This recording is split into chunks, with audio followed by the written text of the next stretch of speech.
A teenage refugee from Ukraine has written a play to highlight the plight of families torn apart by the war. Kateryna Rudiakova was 14. A teenage refugee from Ukraine has written a play to highlight the plight of families torn apart by the war.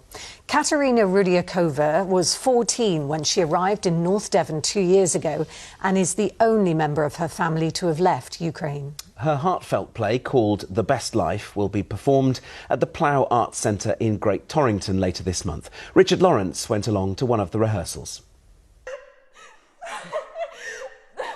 She's not there.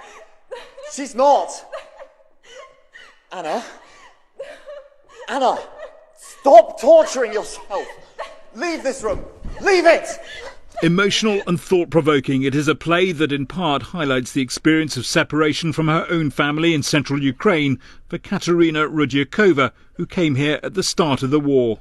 It's so difficult, and that blame, that guilt that I give myself, nobody from my family would feel this way, obviously, but I'm the one, just like many other refugees, I feel that that burden of being the only one who's not home, and it doesn't feel good at all. Some of Kateryna's photos are on display in an exhibition at the Arts Centre. Her father, a teacher, is serving in the war, and her sister volunteers whenever she can, but she feels the story could be about any conflict. The reasons, the places, they're different, the ways people go towards, they're different, but the consequences, they're the same. Just one war, it just keeps giving reasons for other wars, and it never stops. And it's extremely horrible. It's the most horrible thing that ever existed, in my opinion. There was this time when my mom and sister came to visit me over my half-term. It wasn't the best holiday. I behaved like a rubbish bin, but it was still a break for me. In another scene, the actor reflects on a visit from her family. Every time Amelia has to leave, I realise just how much I don't want to let her go. The cast members have described the play as hugely impactful. To try and show the emotions that we ourselves have never been through and hopefully never will go through in our lives.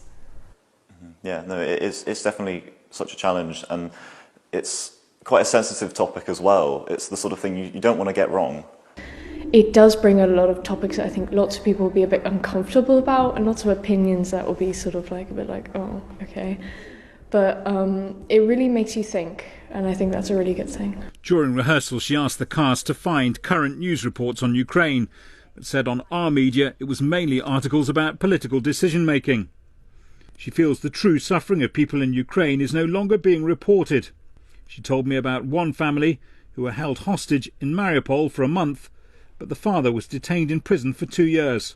Their reunion sadly never happened because their house was bombed the night before it was due to take place. And his wife died, his younger daughter died, and his mother died. And the only person who was still alive was his older daughter, because she was away. She moved out from her family house and lived separately. So, yeah, she was the only person. They were waiting for him for almost 2 years, just waiting for that person to come back. We did everything right. Her play, The Best Life, is on later this month.